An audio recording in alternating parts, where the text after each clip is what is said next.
Good afternoon, everyone, and welcome to all of you to our debate on cybersecurity priorities in Europe.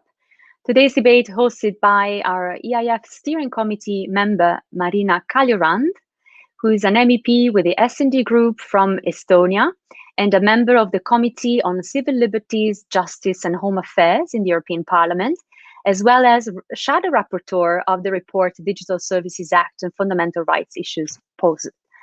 Prior to becoming an MEP, Mrs. Kaljurand chaired the Global Commission on the Stability of Cyberspace, of which she's still a member.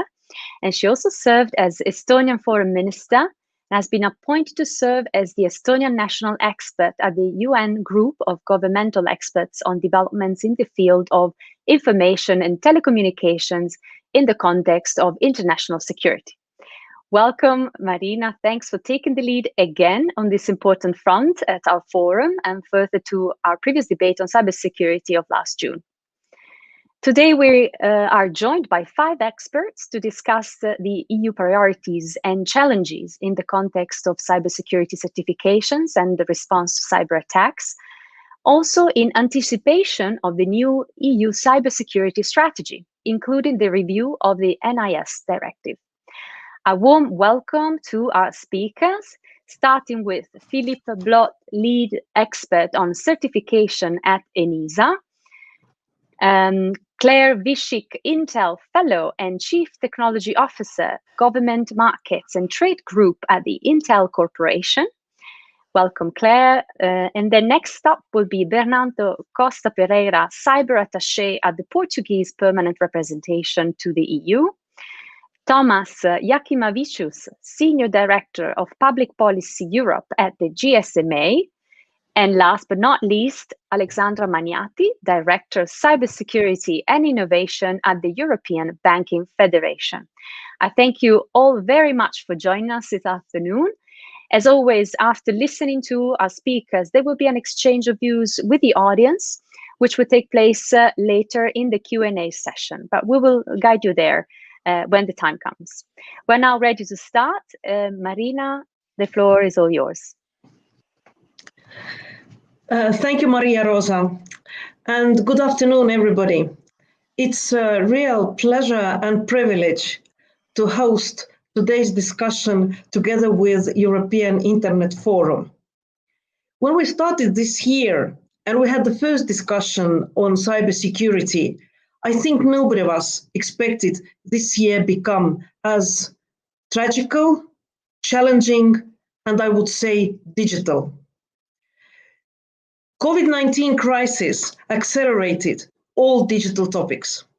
Whether we're talking about remote working, whether we're talking about e-health, and we have to pay much more attention to cybersecurity, to all aspects of cybersecurity, starting with cyber hygiene and finishing on cooperation on international level.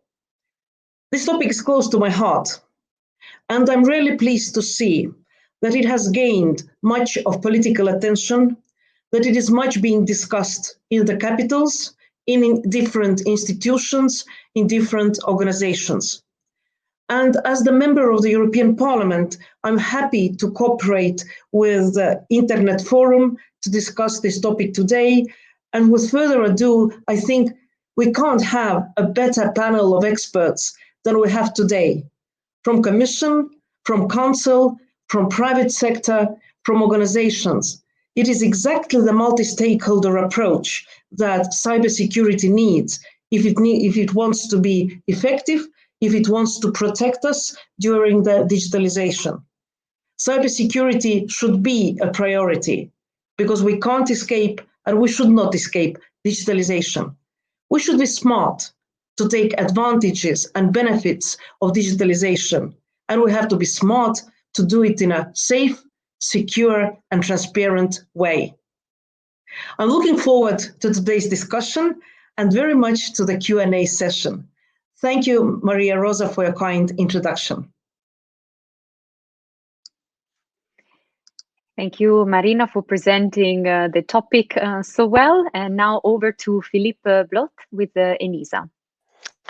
Good afternoon, everyone, and thanks for the forum to allow me presenting our ENISA activities. I have prepared the presentation, which shouldn't be too long, but to give you some visibility on where we are currently.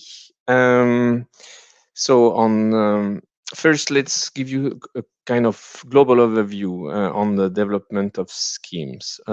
We have currently received 2 requests for schemes development according to the Cybersecurity Act. So two certification schemes. One is based on the common criteria, and it's in red here. We started last year and had a working group in November, and we ended. Well, it's never ended, but we proposed a scheme for public review in July this year. We went then for a revision of the scheme based on the comments received, and I will give you a detail of what the scheme now is composed of. The next steps are related to the opinion of the ECCG, which is the European Cybersecurity certification group composed of member states that will give an opinion on to the scheme, and based on this opinion, ENISA will adapt and transmit a scheme that will be transformed into an implementing act by the Commission, and it expected to have something ready next year in spring, at the end of spring. That's for the EUCC scheme, which is based on common criteria for products. We have a second scheme under development, which is related to cloud services. It started later in March, and we will have this year, at the very beginning of this year, a delivery of version 1.0 of the scheme for public review. Based on the comments, there will be an update of the scheme, etc. These are the 2 schemes under development. The schemes are developed because ENISA received a request from the Commission. The next phase is that we are developing a new union rolling work program, which is a kind of a certification strategy, and that gives a list of potential schemes for which ENISA could receive a request. This program is under development, and the first version of the program should be available end of this year or very beginning of next year. And there is a dedicated group, the stakeholder group, that takes care of establishing the best program.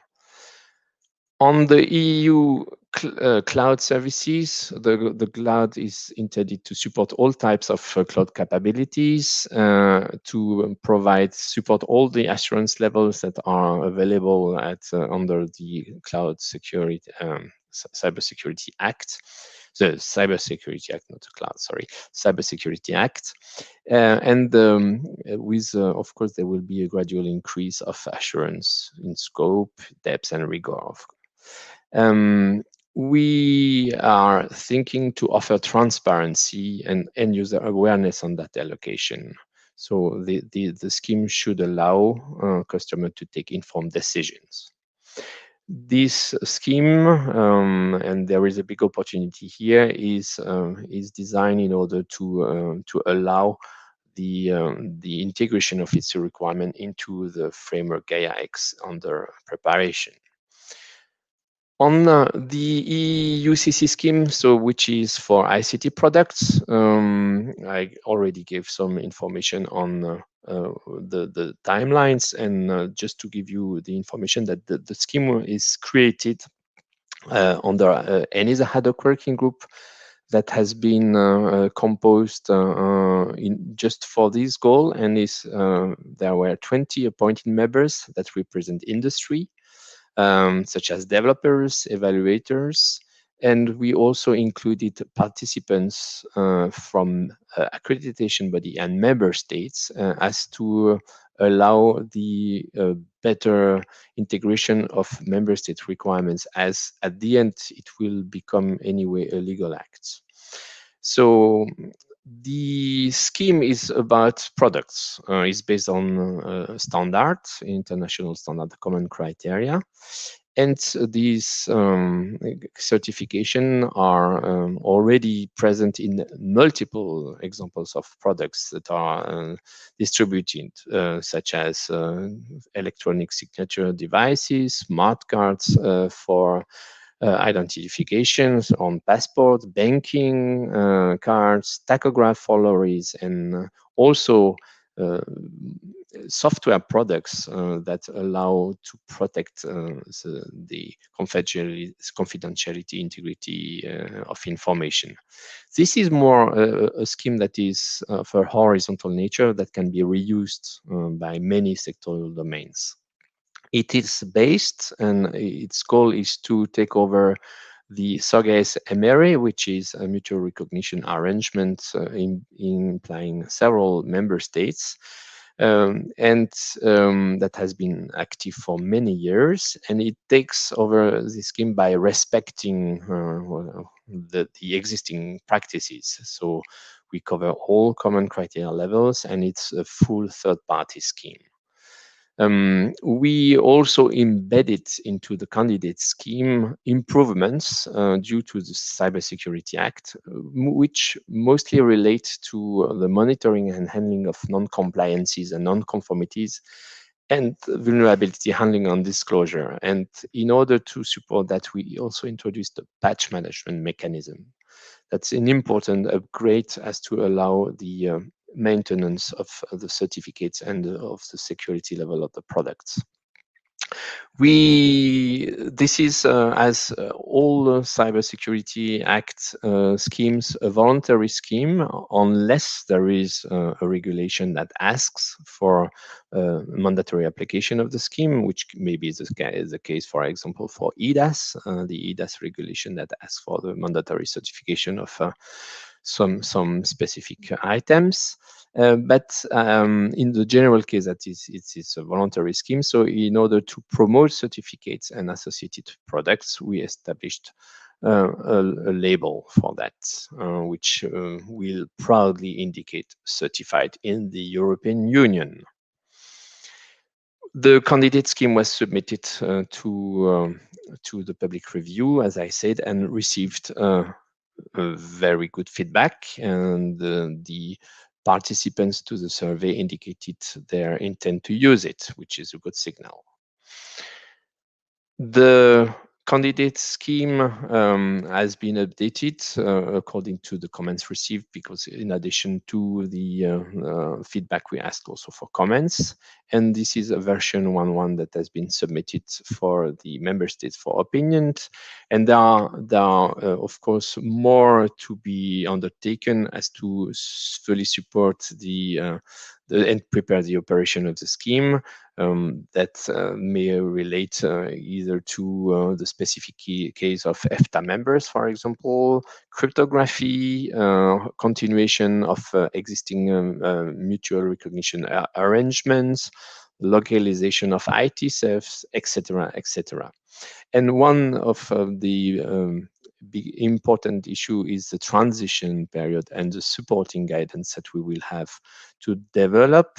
And here I give some examples on what we have to achieve and that we already started to develop. So we will, for example, define harmonized interpretation of the standards for the accreditation of the labs that will perform the evaluation in order to harmonize within the EU the practices. And so I don't want to go too lengthy into the details, and I guess we can address that in the questions later on.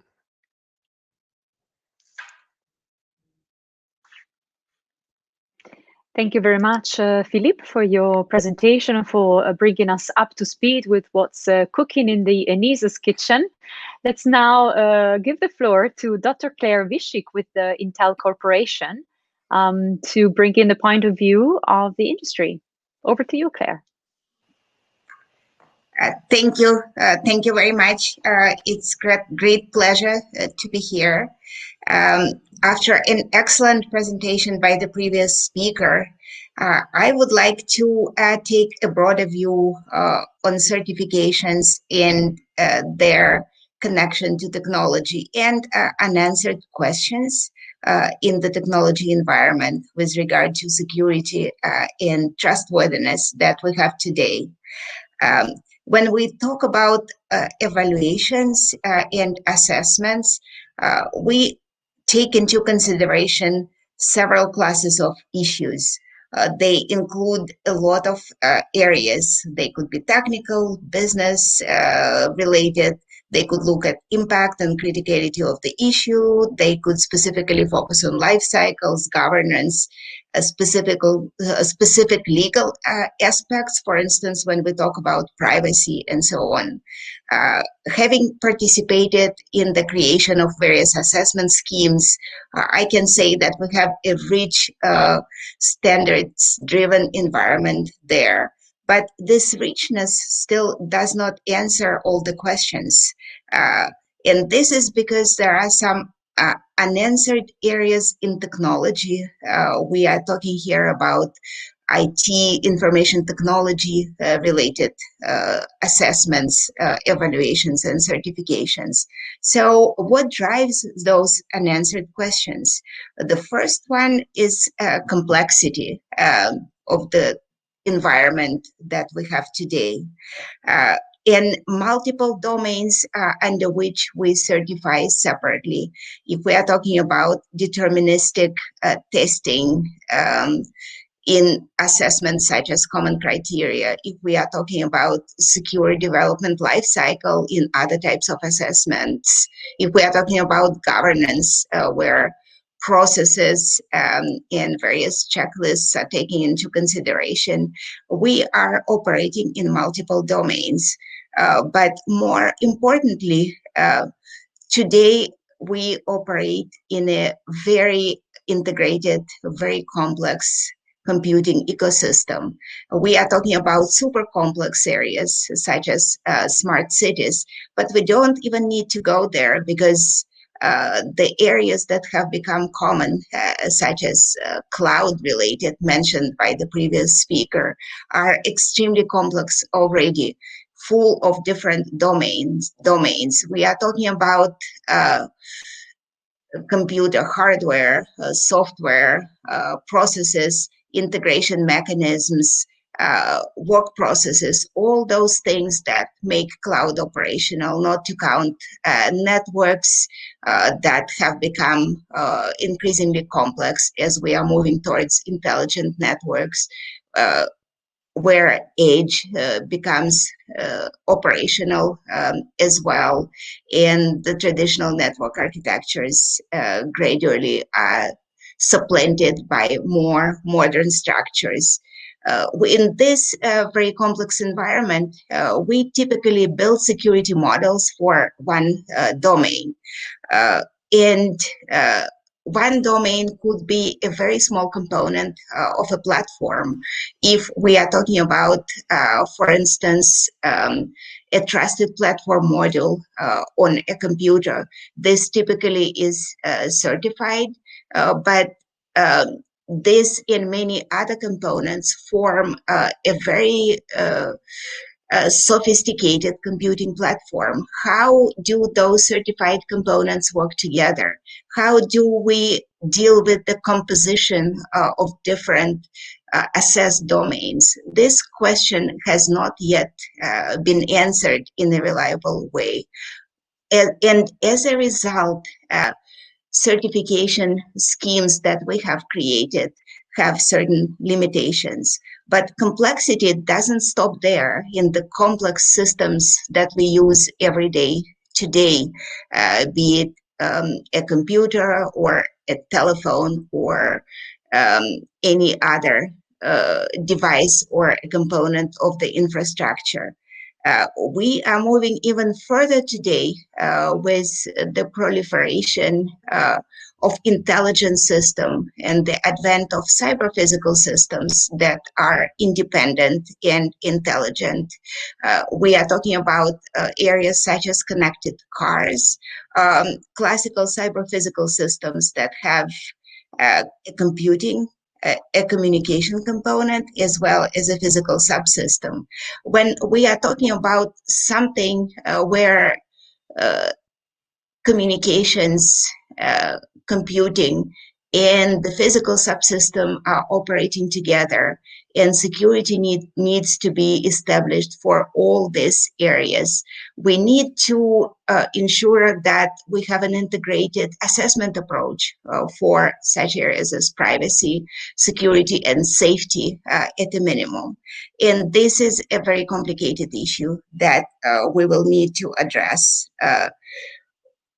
It's complicated for a number of reasons. One of them is a set of different approaches in different metrics that we are using in these different areas, even if we only talk about safety and security. As a simple example, safety failures are usually a very small number. The probability of security failures in an average system if we use risk-based metrics, is a somewhat larger number. How do we create an integrated metrics, even for a risk-based approach for cyber-physical systems? Another area that is not yet addressed is speed and agility. I don't need to tell you how quickly we develop new products today. Not only new products, but new classes of products. In terms of IoT, in terms of your home environment, your work environment, new approaches are created every day and they become common, used by everyone fairly quickly. I don't need to give you more examples of this. COVID made the information technology really key for the ways we work, we learn, we perform everyday actions such as buying groceries. We don't have agile certification systems that would allow us to automatically, semi-automatically adjust to new classes of products very quickly. And this, of course, is something that needs to be resolved if we want to improve our approaches to certification. So what do we need to make a broader classes, to make broader classes of assessments successful? Several areas come to mind. We need to develop new assessments fast. We are now working on a standard called trustworthiness ontology, where we are trying to categorize building blocks of such assessments so that assessments could be composed faster, potentially in the future. We need to find ways to analyze the results of assessments objectively, be it certification, self-certification, or intermediary types of assessments. We need to adapt the certifications on the fly to the product evolution and to the context of their use. The context of their use could be incredibly different. The same tool could be a medical device or a casual consumer product. We need to make it easy to certify. And by easy, I don't mean permissive, but fast and efficient. So the emphasis will have to be on various areas of self-certification to make those approaches broader. We need to adapt to new environments, connected cars, smart cities. How do we create assessments for these areas? We need, as was already pointed out, to establish harmonization in recognition mechanisms that work across different types of assessments. We need to make research in the area of certification and assessment more attractive to increase the flow of ideas. We truly need new ideas there. And we need to use and extend outstanding mechanisms that have been created to help, not exactly in the assessment space, but in near assessment space, best practices space. One model that comes to mind is ECRIT that was developed in Europe to deal with the best practices in cryptography. So do we have a big picture already covered for different types of assessments and certifications? No, but at this point, at least we know what questions to ask. And this is usually the first step towards achieving progress. Thank you very much.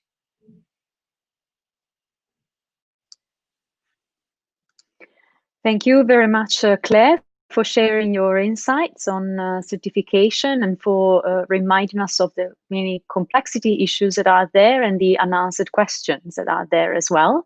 Now I would like to give the floor to Bernardo Costa Pereira with the Portuguese firm rep. Over to you, Bernardo. Hi, good afternoon, everyone, and thank you very much, Maria, for the introduction, and thank you first to EIF for the invitation to participate in this panel, and especially with such a high-level group of experts speaking. As you mentioned, my name is Bernardo Costa Pereira. I am the counselor at the Portuguese Permanent Representation, and I am the cyber attaché at the representation, and I will be chairing the horizontal working party on cyber issues during the upcoming Portuguese presidency. First, a caveat or quick caveat that I just wanted to put: I might have to run before the end of the conference today. So if I'm not able to get all of the questions and answers at the end, I'll be happy to if you can send them to the EIF secretariat, and I'll be happy to get back to you and answer as best as possible. Let me just start by thanking you again for this opportunity to present a little bit the issues which we see coming onto the agenda as we approach the beginning of the Portuguese presidency in 2021. I think the first point which we have to mention, of course, is that the pandemic has brought cybersecurity to the forefront of our daily lives, and indeed the increased need for security and trust in a time when teleworking, teleeducation, online businesses become the norm, and this is vital of course for the functioning of our public administrations, for our institutions, both at national and EU level, for our businesses and for our societies as a whole. In a recent speech in the European Parliament, Commission President von der Leyen stated that cybersecurity and digitalization are the two sides of the same coin, and indeed for the Portuguese presidency, and side by side with the digital agenda, cybersecurity is a top priority for the upcoming presidency. There are a couple of elements here which I think will be critical in the upcoming year. The first one, of course, is the presentation of the cyber package, which the Commission will present to us now in a couple of days in mid-December, and where the Commission will present us not only with the updated cybersecurity strategy, which was first presented in 2000 to us in 2013, but also the review of an extremely important element for cybersecurity in Europe, which is, of course, the NIS directive. Another issue. This isn't directly linked to the cyber package, which will be presented, but of course will have an important cyber element to it. Is the upcoming review also of the directive on the protection of critical infrastructure, which of course the whole cyber dimension to this critical infrastructure will be a point on the agenda, and all of this, of course, aiming to achieve not only better harmonization of the internal market, but simultaneously improving, of course, cybersecurity acquis in the Union and the member states. I would also highlight, because a couple of the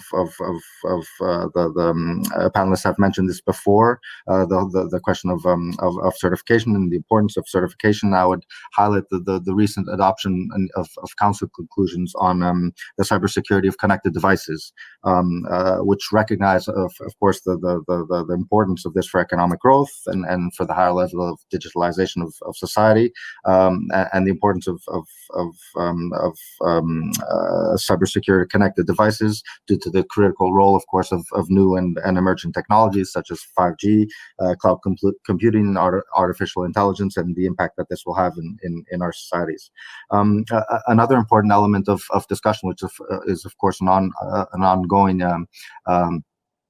negotiation between the council and the parliament, but which we'll see developments.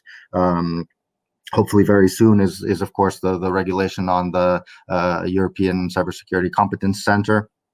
For Industrial Technology and Research Competence Center, and of course the network of national coordination centers, and this will hopefully be a big bridge, not only in terms of combating the fragmentation of investment and innovation in this sector. We will, as the Portuguese presidency, assume the responsibility of building on these core files. And in view of the consolidation of the digital single market. But at the same time, we also want to continue to amplify the Europeans' voice on the international stage, and of course the ongoing efforts in cyber diplomacy in different international fora. But of course the different UN processes would be perhaps the main elements of this. And here, of course, our ambition is to continue to foster the strong rules-based, free, open, secure, and stable cyberspace, and governed and guided by international law and norms on responsible state behavior. And here we go into the more cyber diplomacy element of the cybersecurity debate, not only in terms of our international partnerships and the different cyber dialogues which the Union has established with different international partners, but also to the question of the cyber diplomacy toolbox. And here, of course, the toolbox is a wide range of instruments in order to promote cybersecurity worldwide. It goes very much in line with the geopolitical role of that the Union seeks to assume on the international stage, but also very much linked to the question of strategic autonomy of the Union. And here, I mean, I would highlight not only the issues of capacity building, but also confidence building measures. And as I had mentioned before, the Union's contribution, and very important contribution, to the different UN processes. I would leave it there, and of course I'm happy to then answer any questions on the issues which I've raised. Thanks very much. Thank you very much, Bernardo, for highlighting all the issues and files that the upcoming Portuguese presidency will be focusing on next year. And I'm glad to hear that cybersecurity is a priority for the presidency. Now over to our next speaker, Tomas Jakimavicius with the GSMA. Thank you, Maria Rosa, and good afternoon, everyone. It's really a pleasure to take part in this important debate. And to complement previous speakers, I would like to provide a mobile communications industry perspective in the context of the upcoming revision of the EU cybersecurity legal framework. As mentioned, really the threat landscape has changed dramatically since the existing EU cybersecurity legal framework was put in place a few years back. If you recall, NIS directive was adopted in 2016, and we are living in times when cybersecurity is actually being increasingly influenced by so many different factors that go beyond the traditional technical factor.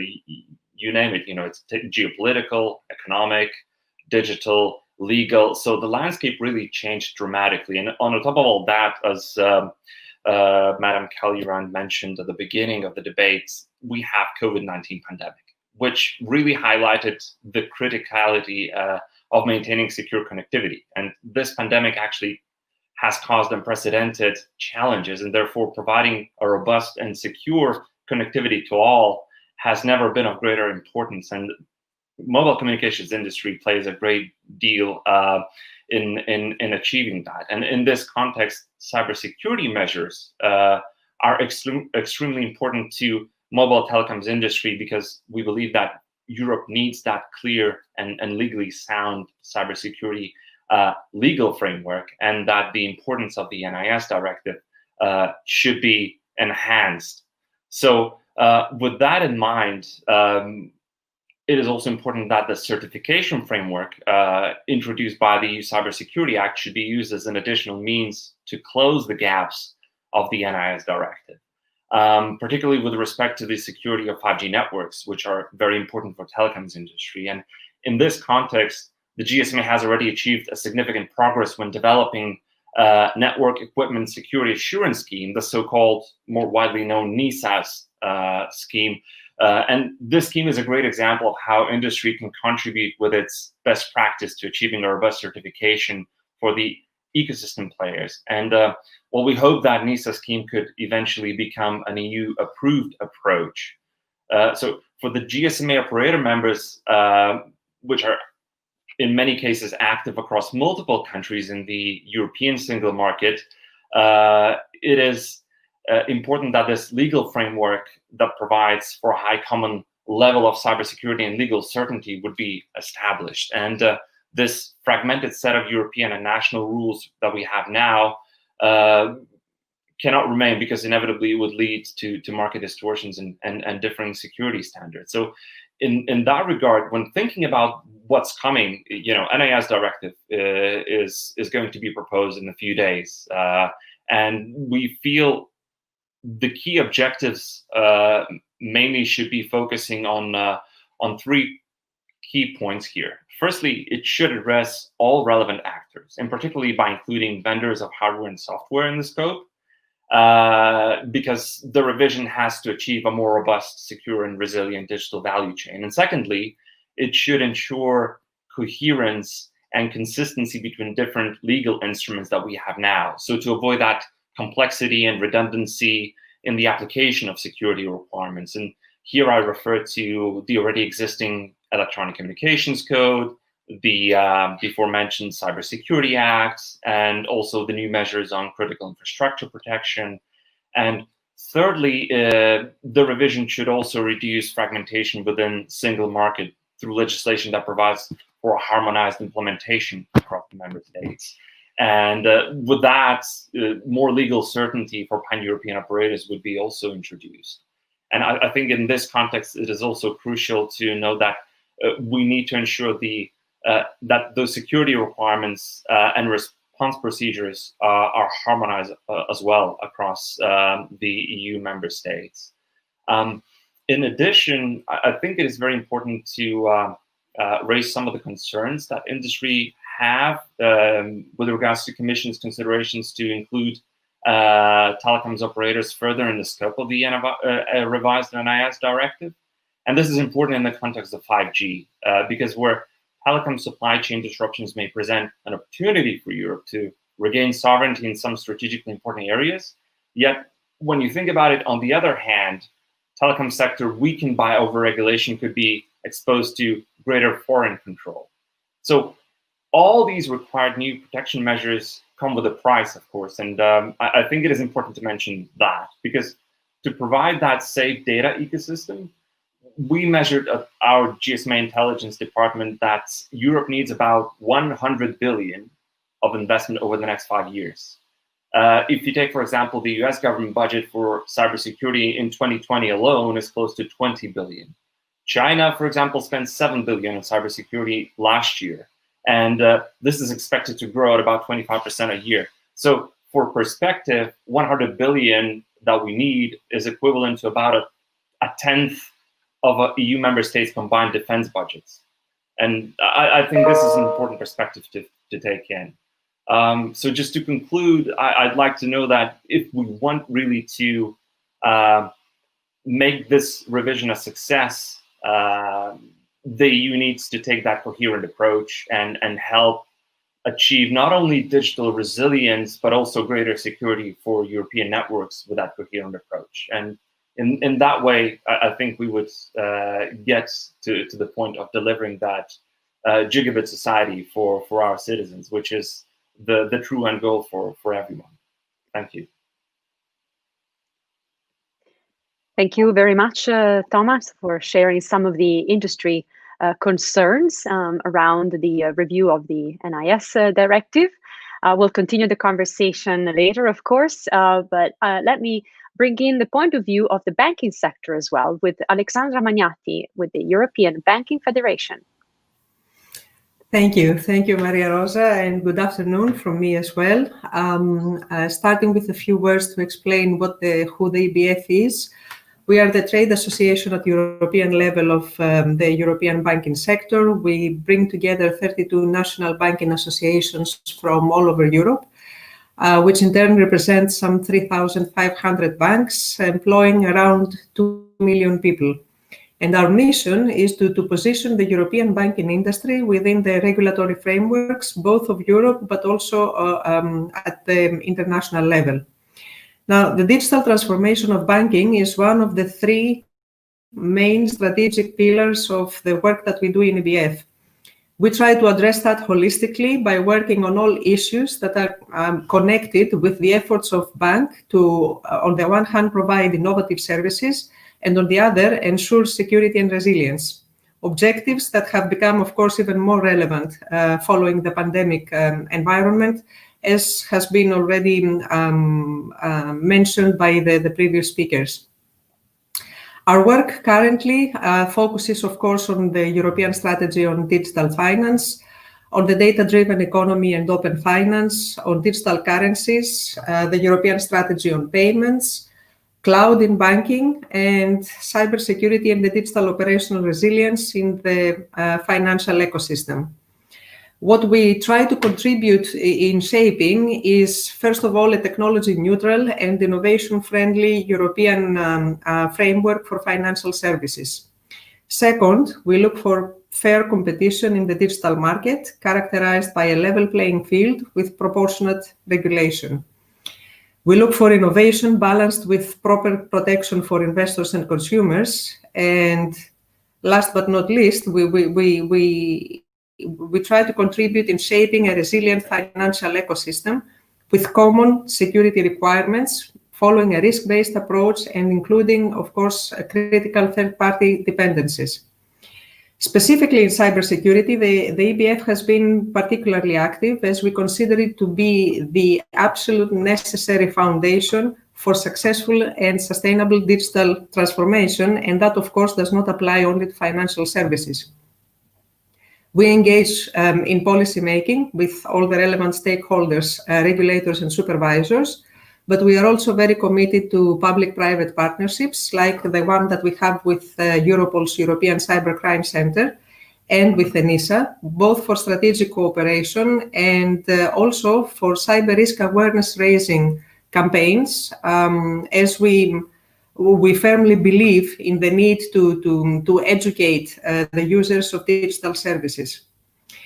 On the policy-making level, we have been very active at the time of the legislative process for the Cybersecurity Act, and following its adoption, we participate in the Stakeholder Cybersecurity Certification Group and the Advisory Group of ENISA.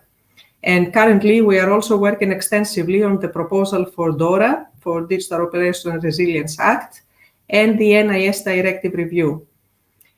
When it comes to certification priorities, for us, those would include schemes for cloud computing, Internet of Things, and third-party providers. And this is the input that we have provided also in the context of the Stakeholder Cybersecurity Certification Group when discussing the Union Rolling Work Programme. Of the schemes that are already under development, cloud is the one for cloud services is particularly important for us, because the cloud uptake is fundamental for European banks to be able to remain competitive, innovate, and grow in the digital market. And the EBF, to that end, is also participating in the ad hoc working group that is preparing the candidate scheme within ENISA. A certification scheme for IoT, we also strongly support, both because such devices are used very much to access banking services, but also because their sheer number increases exponentially. Also, we would support the elaboration of certification scheme or schemes, rather, of ICT providers to banks. And we could envisage this to be a tool to leverage in compliance processes, like, for example, in the context of the DORA proposal, and also helping towards a more efficient process of assessing risks associated with third parties. Having said that, in our view, certification cannot be workable, scalable, and add value unless it is built on existing industry initiatives, on standards established in the European and international market, and unless they are acquired through cost-effective processes and achieve mutual recognition. And I will stop here. Thank you.